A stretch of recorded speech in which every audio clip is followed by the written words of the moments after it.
Kenya partnership. Indeed, Your Excellency, as we discussed in our bilateral meetings, it is our desire to have a greater presence in Central and Eastern Europe, and I'm glad to announce today that Kenya is ready to establish a diplomatic mission in Budapest at the earliest opportunity. Ladies and gentlemen, our collaboration with Hungary is anchored on trade, investment, and development. And it is within this progressive cooperation framework that Kenya and Hungary look forward to growing our trade and investment, especially during this period as we recover from the disruption occasioned by COVID-19.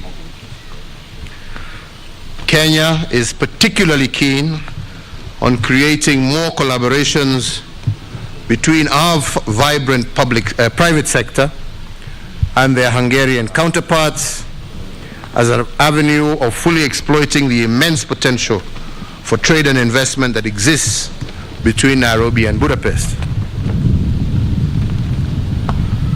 I would also like to once again acknowledge the huge threat that is posed by climate change to the survival of mankind. And this has given rise through various green initiatives for our country to become a continental leader in climate action. We have invested significantly in biodiversity, conservation, green manufacturing, housing and transport, as well as other sectors of our growing economy. And indeed, we do look towards deepening our collaboration in these areas with Hungary. We also had an opportunity to touch on regional peace and security, and I did inform the President that regional peace and security is at the top of our foreign policy, and we will continue to be an anchor state and a guarantor of processes to end armed conflict and to attain political stability within our region and the wider Horn of Africa. We therefore call on the international community and Hungary to continue to partner with us through various multilateral platforms in efforts to find sustainable solutions to peace and security and the challenges that face our region. I want to conclude, Your Excellency, by once again thanking your government for the $50 million that is extended to our country for investment in healthcare, agriculture, education, water and sanitation. Also, as a key member of both the United Nations Security Council and the European Union, as a key member of the United Nations Security Council, Kenya is once again counting on the support of Hungary to unlock the economic partnership agreement between the East African Community and the European Union. Once again, Your Excellency, I just take this opportunity to welcome you to Nairobi, and that we hope that you and your delegation, that also includes Her Excellency the First Lady Anita Hezga, will enjoy the warm hospitality of the Kenyan people for this period of your historic visit. Once again, it is a great honor to have you amongst us. Welcome. Thank you very much. Thank you.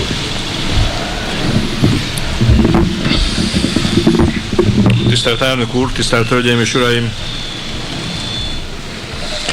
Distinguished President, distinguished ladies and gentlemen. Egy olyan ország vendégei vagyunk néhány napig, ahol az elmúlt 70 évben a függetlenné válás óta 9-szeresére nőtt a népesség.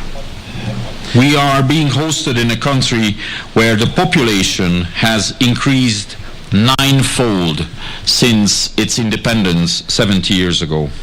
Egy olyan ország vendégei vagyunk, ahol az elmúlt években látványosan javult az életszínvonal és erősödött a középosztály. Where you have seen a spectacular rise in the quality of life and in the strengthening of the middle classes. És egy olyan ország vendégei vagyunk, amelyik most már hosszú évek óta ennek a térségnek, a kelet-afrikai térségnek turisztikai, kereskedelmi, pénzügyi és diplomáciai központja. And we are being hosted by a country which has for long time now here in East Africa become a hub for tourism, for trade, for finance.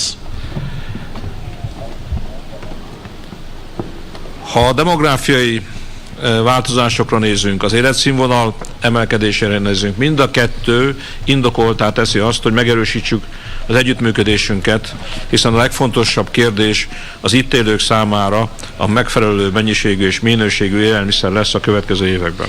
And if we look at the demographics and the standard of living, then we have every reason to want to strengthen our cooperation, because if we look at the most important problem, it is going to be to provide best quality food in best quantities for an ever-growing number of population. Egy olyan országban, ahol a lakosság 40%-a, a vidéki lakosságnak több mint 70%-a még most is a mezőgazdaságból él, alapvető fontosságú, hogy korszerű gazdálkodási ismeretekhez és korszerű technológiához jussanak. I believe that in a country where 40% of the population but 70% of the rural population are still making a living from farming, it is of utmost importance that they have access to the best possible quality of technologies and practices. Önök a következő években a növekvő élelmiszerigény kielégítése céljából közel 1 millió hektárt szeretnének termőre fordítani. There is a plan in Kenya in order to provide for this increased food supply needs to reclaim more than 1 million hectares of arable land in Kenya. Önök szeretnék növelni az állatállománynak a létszámát. Részben azért, hogy ellássák az itt élőket, részben azért, hogy jusson exportra. You want to increase your capacities in animal husbandry in order to provide for your needs here in Kenya and for exports. Ezért elnök úrral elég részletesen beszéltünk arról, hogy legyen szó növénytermesztésről, legyen szó növénynemesítésről, legyen szó állattartásról, vagy a különböző élelmiszeripari termékek feldolgozásáról, a két ország nyitott az együttműködésre. And this is perhaps the reason why we, during our meetings with the President, had quite detailed discussions on the possibility of cooperation, to which we are both open in terms of plant cultivation, plant production, animal husbandry and food processing, food production. De vannak más területek is. Kenya vállalta a párizsi megállapodás aláírásakor, hogy 10%-kal növeli erdőterületeinek a nagyságát. Magyarország rendelkezik megfelelő erdőmérnöki tudással ahhoz, hogy ebben, ha kell, ha Kenya kéri, segítséget nyújtson.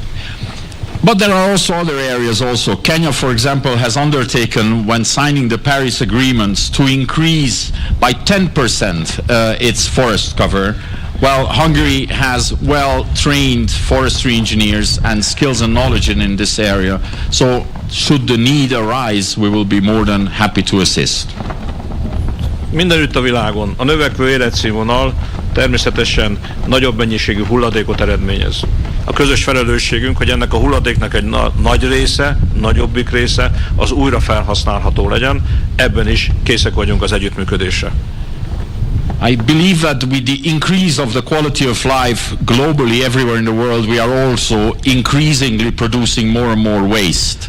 And I believe it is our joint responsibility to try and recycle at least the majority of this waste. And here is another area where we are happy to cooperate. Önök joggal kérdezhetnék, hogy rendben van, ezek tervek. De van-e már olyas valami, amiről sikerként adhatunk számot, ami már megvalósult? Of course, you have every right to ask me, okay, these are all plans, but is there anything you have that is actually there, commercially off the shelf available? 3 példát szeretnék erre mondani. And I'd just like to cite 3 specific examples. Az egyik ilyen sikeres projekt volt, és ez másik 3 visegrádi országgal együttműködve valósítottuk meg, hogy a támogatásunkkal egy kesúdió termesztésére alkalmas farmot, vagy egy farmrendszert hoztunk létre. The first success story is a cooperation with the 3 other Visegrad countries where we have together contributed to the creation of a cashew farm and cashew processing facility. Ez egyrészt 50 000 embernek nyújt megélhetési lehetőséget. This provides the means of living for 50,000 people in Kenya. Másrészt jelentősen bővíti az export lehetőségeit Kenyának. And is of course substantially expanding its export capacities. A Hungary Helps program keretében 5 sikeres projektet fejeztünk már be, és másik 6-ot tervezünk elindítani. During the Hungarian program of Hungary Helps, we have concluded 5 successful projects of assistance, and we plan there are 6 others in pipeline. Ennek keretében olyan szakmáknak a megszerzését, szakmai tudásnak a megszerzését tesszük lehetővé a kenyai fiataloknak, amit a kenyai gazdaság aztán jól tud hasznosítani. We are offering our assistance to help train young Kenyans in professions that later they will be able to put to good use in the interest of the Kenyan economy. De nem csak jó szakmunkásokra, nem csak jó szakemberekre, hanem diplomával rendelkező, komoly tudással rendelkező értelmiségiekre is szükségük van a kenyaiaknak. Kenyans not only need, however, only tradesmen and well-skilled workers. Your society, your people also need well-trained graduates, intellectuals. Ezért a tavalyi évben a Stipendium Hungarikum ösztöndíj program keretében meghirdetett ösztöndíjaknak a számát megdupláztuk, tehát 2-szer annyi ösztöndíjas tanulhat most már Kenyában az idei évtől, mint tavaly. As a result of this, we have decided last year to double the number of scholarships offered under the Stipendium Hungaricum, Hungarian government scholarship program for Kenyan students. És őszintén remélem, hogy mire ezek a fiatalok diplomát szereznek, I sincerely hope that by the time these young people graduate in Hungary, addigra megvalósulnak azok a beruházások, amikről elnök úrral beszéltünk. You will have implemented, Mr. President, all those different projects that we discussed. És ezeknek a sikeres működtetésében, további működtetésében ezek a fiatalok, a magyar egyetemeken diplomát szerzett fiatalok már részt tudnak venni. So that these young Kenyan graduates can return to this country and participate in the successful operation thereafter. Hogy megköszönve elnök úrnak a szíves vendéglátást és a szíves fogadtatást. I'd like to express my gratitude to you, President, for this cordial, warm welcome. Sok sikert kívánok elnök úrnak is, és Kenyának a járvány leküzdésében, a gazdasági célok elérésében és a természeti örökség megóvásában. Mr. President, I wish you personally and all the people of Kenya a lot of success in your endeavors to overcome this ravaging pandemic. I wish you a lot of success in furthering and achieving your economic objectives and preserving for all of us the natural legacy, the environmental legacy that we all enjoy here in Kenya. Thank you. Thank you very much. Thank you so much. Thank you very much, Your Excellencies. Ladies and gentlemen, that marks the end of our program today. Thank you and God bless.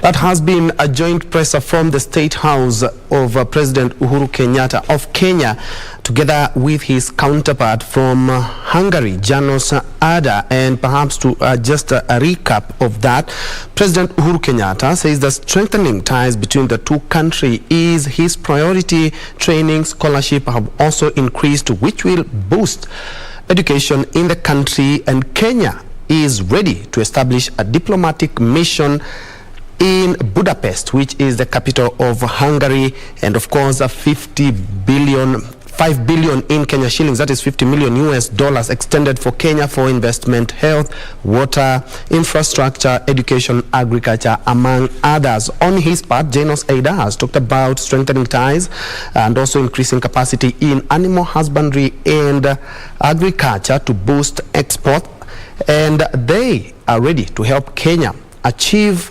10% forest cover with their forest engineers. And of course, he also mentioned matters education, Hungary being one of the leading education spot in Central Europe. Just to mention, Hungary is known for 13 Nobel Prize winners and also for their cuisine and historical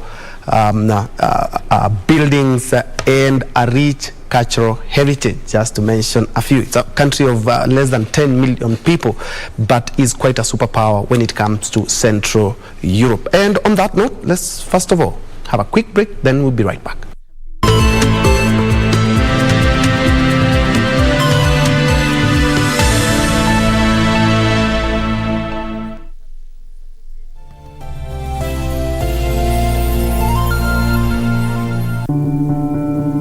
Tusirudi nyuma kwa mipaka na nchi kufungwa.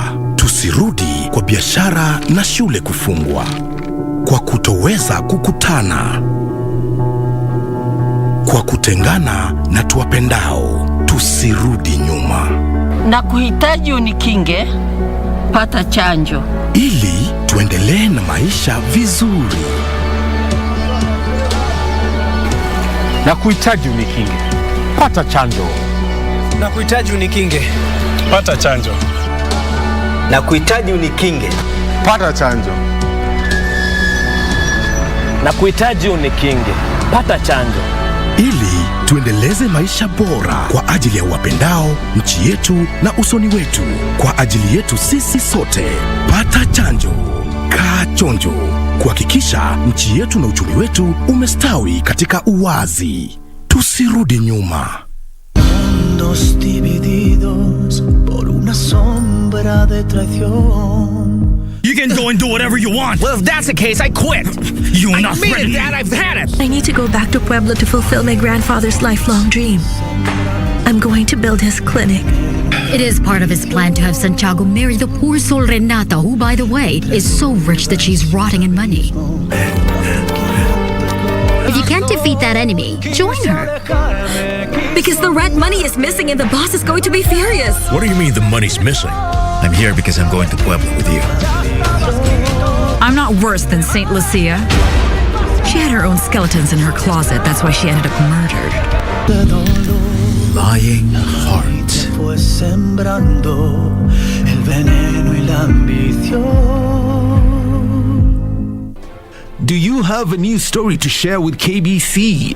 Get in touch swiftly on email news@kbc.co.ke or call 0723-892-654 or 0734-780-124.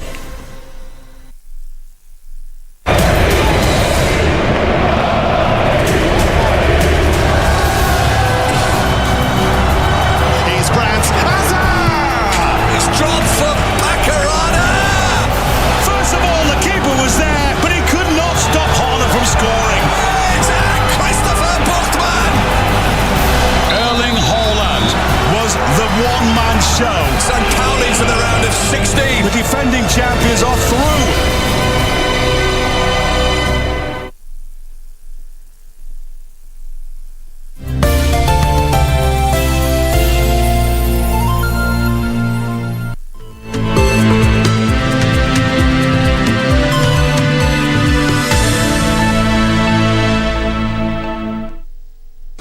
Welcome back. We are glad that you are keeping it KBC Lunchtime News.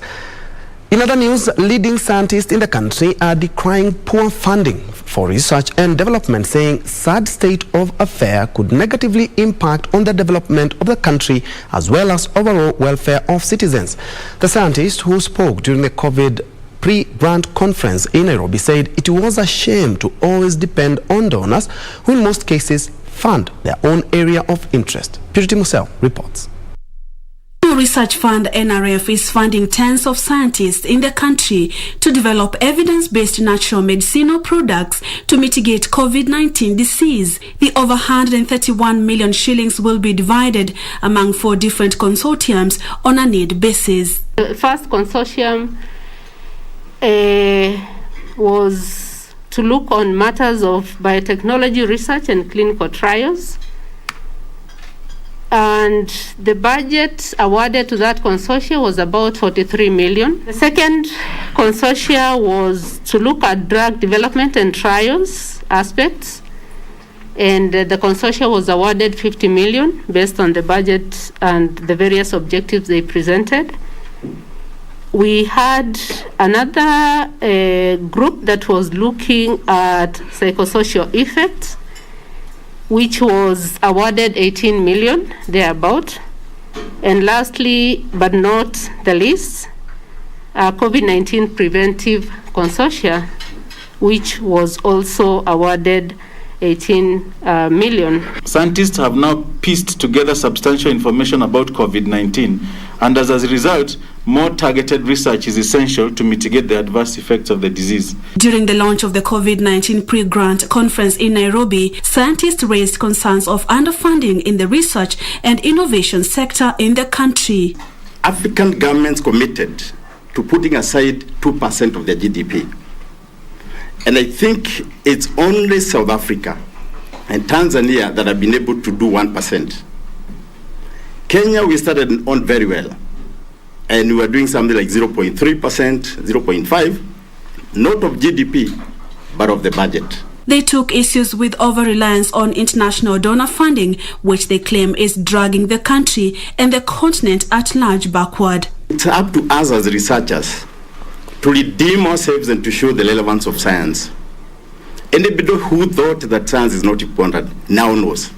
The chairperson of the Education Committee in the National Assembly, Florence Mutua, saying that Africa can develop faster if governments allocate reasonable funds to science and innovation. There's a time we gave NRF money and it was removed by Treasury. We must say it here, because I don't know who in Treasury would assume that research is not important in this country and remove money that has been allocated to research. To support pooling of research efforts and resources to respond to the crisis. Our country is rich in natural products, and we are going to make use of what we have in the country so that we can find a solution for COVID-19. The scientists are hoping to use the funds to find lasting solutions to the stubborn COVID-19 disease. Purity Museo, Lunchtime News.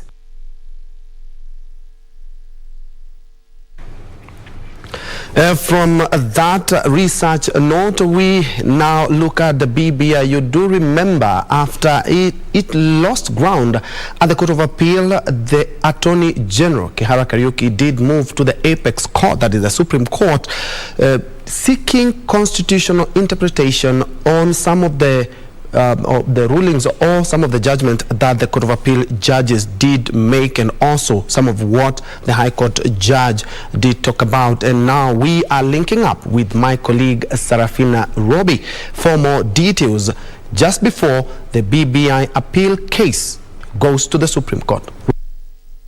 Including pleas, mentions, hearings and judgments before different magistrates and judges. But key among all these is the hearing of the Constitutional Amendment Bill 2021 that is set to kick off tomorrow on Tuesday before a 7-judge bench of the Supreme Court, whereby we expect 3 appeals filed by 3 petitioners who include the Attorney General, the Independent Electoral and Boundaries Commission, Morara Omoke. These are some of the petitioners that have filed appeals at the Supreme Court that will kick off tomorrow. We also have about 80 respondents that are lined up for this hearing that will be kicking off tomorrow. While some of the key things that will be looked upon tomorrow, especially one of the petitions or appeals that has been filed by one of the petitioners, Morara Omoke, is the multi-choice referendum questions that he seeks to get more to be expounded more from the Supreme Court, as well as the other appellants are seeking to get to know about some of the issues that had been addressed in the High Court as well as the Court of Appeal, including whether civil cases can be filed against a president or someone holding the office of the president, matters to do with the quorum of the Independent Electoral and Boundaries Commission, whereby the IEBC now seeks to move in, not to necessarily question the fact that the Court of Appeal ruled about the matters to do with quorum, but rather to limit the decision from affecting previous functions or processes that the IEBC had undertaken before, but this should be limited only to the Constitutional Amendment Bill 2021. Also, the Supreme Court had given out certain directives that it seeks to follow as of tomorrow. Key among them being that the petitioners, the three petitioners, which are the AG, the IEBC, and Morara Omoki, have been given each 45 minutes to submit, to make their submissions, to highlight their submissions tomorrow, as well as the key respondents, including David D, Jerotit Say, Kadwe Alliance, have also been given 45 minutes each, and the supporting parties have been given 15 minutes to highlight their submissions tomorrow. Thereafter, also the petitioners have been given 10 minutes to respond to the submissions by the respondents. And also, apart from that, is that the amicus curiae or the amici have been struck out from tomorrow's hearing, and also the Supreme Court said that it will be very strict with time, saying that the time allocated should be adhered to, given that once your time lapses, then the microphone will be automatically switched off. We look forward to this hearing tomorrow, whereby we'll be bringing it live on KBC. We're also able to see a letter that has been written to the Deputy Registrar, whereby they're complaining about the time allocated, seeking that it can maybe be added. We'll be looking forward to see whether that will be responded to tomorrow before the hearing kicks off. Back to you, Troy. Indeed, thank you so much, Sarafina Robi, just giving us a glimpse of what to expect tomorrow when the BBI appeal case starts at the Supreme Court. But just to mention is that a lot of pertinent issues in that appeal is the jurisdiction and also matters IEBC. IEBC also had filed a separate petition there talking about the quorum that, of course, BBI was faulted to having not followed all the laws that were to be followed before that case was started. IEBC now is fully constituted, but the question is, was it constituted, fully constituted, when the BBI started out? Well, from tomorrow, we will be hearing all the parties involved in that petition, and you can be sure that KBC will be there to keep you afloat with all the latest happening. Well, from the corridors of justice, let's now focus on matters politics, where Wiper Party leader Kalonzo Musyoka has reached out to Meru County Governor Kiraito Murungi's Devolution Empowerment Party for a possible coalition. Kalonzo says his party is looking to build a winning alliance ahead of the August general elections. But in a rejoinder, Governor Kiraito Murungi said his party will support a presidential candidate who will address the interests of the Meru community. Wiper Party leader Kalonzo Musyoka and his delegation was in Meru County to reach out to Devolution Empowerment Party as they seek to form the next government. Tumesema bas haiwezi enda bila Wiper. Na tunataka tushikane, tushike His Excellency Kalonzo Musyoka, and especially after COVID, economy iko chini sana ya Kenya. And is only a sober leader like His Excellency Kalonzo Musyoka mwenye anaweza komboa hiji. Kalonzo committing to mobilize his legislators in parliament to support an initiative to increase county budgetary allocation. Tumekubaliana na Kiraito, ndugu yangu Kiraito, kwamba lazima tuokoe Kenya hii. Kwa hivyo basi ya Kiraito na Wiper tutaungana kwa kuandika mkataba maalum. DP party leader Governor Kiraito Murungi said the party will coalesce based on interest. Kalonzo is my friend. Even Raila was my friend because I was even his lawyer at one time. But we are not going to vote for friendship. We are going to vote for interests. Elsewhere, Garissa Senator Abdul Haji says the political parties amendment bill currently in the Senate will strengthen small political parties that are often misused by bigger ones. Hii sheria ikipitishwa inapatia nafasi chama ndogo ndogo kuweza kushirikana na chama kubwa, lakini wanaweza kuandikishana ile kitu wanataka, na hiyo ikuwe ni sheria, na hiyo agreement haiwezi kuvunjwa. Senator Abdul rallied residents behind Opium movement, promising them greater political dividends. And in Tana River, Governor Dado Godana has accused his predecessor, Ambassador Hussein Dado, of leaving the county in a debt. Ametupotezea miaka ngapi? Miaka mitano ya kwanza. Miaka mitano ya kwanza ametupotezea. Wakati wengine wamepiga hatua, sisi tunakuja sasa tunaanza kulipa madeni, kuweka misingi. Alafu leo hii mtu anakuja tu kiholela, anakuja anasema nataka munipe kura. In Mombasa County, Mvita MP Abdulsamad Sharif Nasir has urged the youth to shun divisive politicians. Nasir urged politicians to desist from uttering disparaging remarks. Vijana, tusiwe ni wenye kuhadaiwa kwa lugha zile ambazo kwamba ni za kutapeli. Njia peke yake mwafaka utajua thamani yako pale utakuwa una kura yako. Gishoke Washira, Lunchtime News.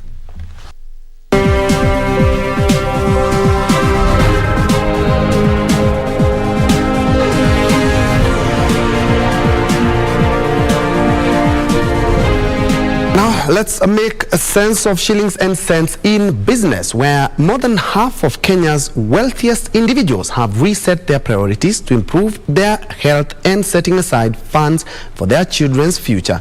According to Standard Chartered's latest wealth expectancy report, COVID-19 prompted the affluent to be more future-focused, with 96% of them having reset their life goals following the pandemic. The European Commission, in its Sub-Saharan Economic Review findings in April to June 2020, indicated that COVID-19 interferences led to close to zero economic growth for the year. This means that Kenya's wealthy suffered reduction in economic activity in, among others, labor productivity and export commodities. This is very important because post-COVID, clients have actually looked at themselves and said, what do I need to do to actually change the way I manage my money? At the same time, for 59% of respondents for the Standard Chartered Bank's latest wealth expectancy report, COVID-19 diminished their confidence in their finances, preventing them from taking the actions necessary to achieve their new goals. What are the things that triggered you to make changes in terms of how you manage your finances? And a number of things came up here. One is that clients generally observed that the traditional investing that they had been doing, or how they were earning their money, actually was impacted by COVID-19. It could have been employment or their business. Secondly, they found that there were more volatility, so more uncertainty in terms of how this income was coming. So they want a little bit of stability and maybe a second source of income. And then obviously the cost, the spend changed. So clients started spending more money in healthcare. To meet these new goals, experts say the wealthy have new strategies to grow their wealth, which often involves more proactive investments rather than just saving cash. In the Standard Chartered report, 68% chose to manage or improve the home and immediate surroundings, with 66% focusing on 96% set new financial goals in the last 18 months. The average number of new goals set for each individual was 5.3 goals. 98% of people took at least one action relating to their finances last year. Alanoko, Lunchtime News. Elsewhere, the Insurance Regulatory Authority is urging farmers to take up crop and livestock insurance as cover risk occasioned by erratic weather. The regulator notes that uptake of insurance by small-scale farmers was slow despite being the most affected. By last month, at least 1.4 million head of cattle had been lost due to drought that had been reported in parts of the country, while the number of people in need of food aid was 2.8 million. Mfugo zinaisha, kurudi kwao, zile mbuzi ambazo zilitoka hapa asubuhi kwenda kutafuta malisho, kurudi ni saa 4 usiku, na wakati ilitoka hapa pengine asubuhi zilikuwa 20. Hatujui kwamba 15 ndio itarudi ama ni 10 itarudi. The situation, according to a report from the National Drought Management Authority, is getting critical as erratic weather patterns become more frequent. Bima ya mifugo pia inalingana. Ni mifugo aina gani? Wako katika hali gani? hiyo mifugo imewekwa namna gani, na pia italingana hiyo bima ya mifugo inafaa ifikie nini. So hiyo yote inaandikwa na mnakubaliana wewe kama mteja na kampuni, ndio bima sasa ikuwe activated. To address this, the insurance regulatory authority is urging farmers to take up crop and livestock insurance. The regulator notes that erratic weather conditions and increased awareness on available insurance products is steadily driving uptake of crop and livestock insurance among smallholder farmers. Kuna wakulima wengi sana ambao wana bima ya mifugo. Wengi wakulima wa mimea, wakulima wa mifugo. Nao na wamechukua bima, kuna wenye wamefidiwa tena kwa wingi sana. Kwa hivyo ni kuambia tu wengine, wale wakulima wengine, tafadhali waweze kutembelea kampuni za bima na waweze kununua bima. Crop insurance for long has been a preserve of large-scale farmers. The government plans to roll out an insurance scheme in which farmers will be compensated to afford feeds for their animals during drought. Regina Manyara reporting for Lunchtime News. And from that report to some good news to livestock farmers, where KCB Foundation plans to support over 5,000 farmers in the livestock value chain in the form of working capital and asset-based financing across 20 counties.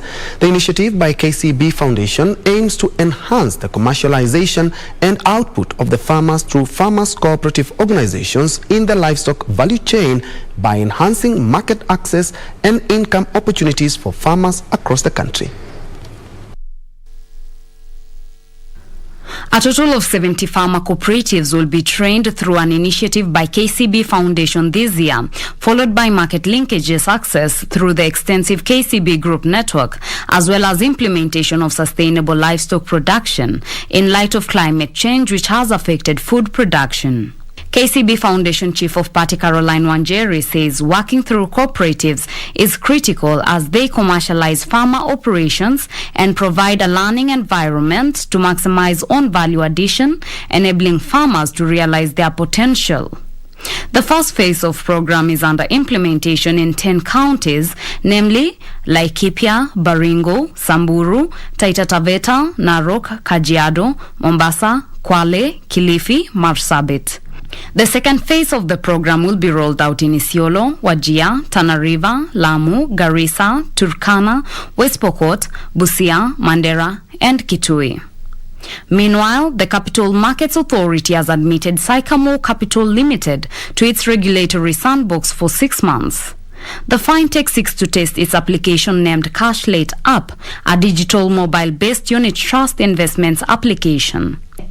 The Cashlate app, if successfully tested and rolled out in the open market, is expected to play a role in driving investor participation in the capital markets through collective investment schemes.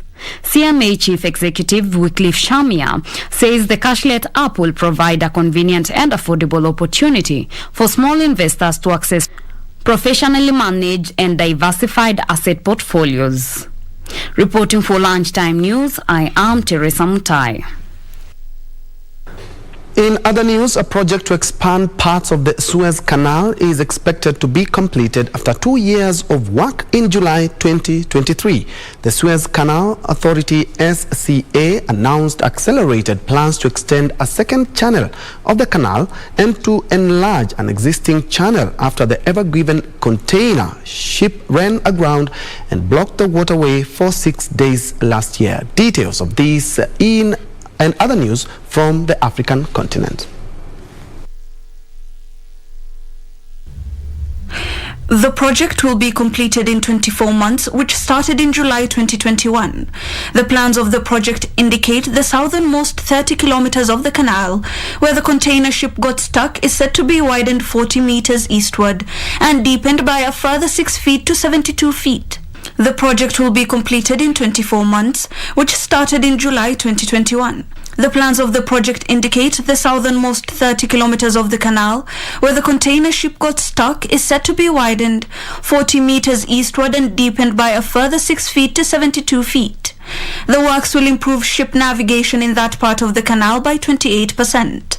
Ships pass through the canal in convoys, and the extension of the second lane would increase capacity by 6 ships.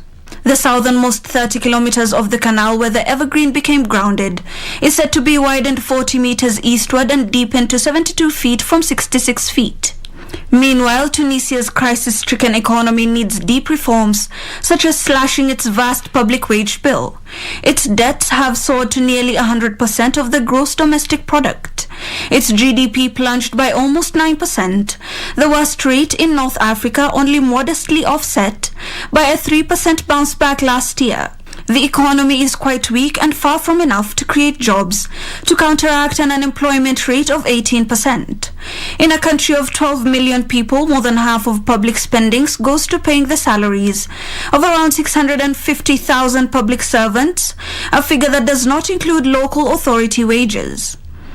Finally, South Africa's cloud provider Rooted has launched its channel partner portal to provide curated resources for partners, managed service providers and ISPs selling, marketing and operating as resellers of VMware Cloud through Rooted. Rooted is the first VMware Cloud verified partner in Africa since 2019 and has gone on to become a VMware principal partner too. Rooted has built a resilient and robust channel to assist its partners in delivering the best solutions that their end customers have come to expect from VMware.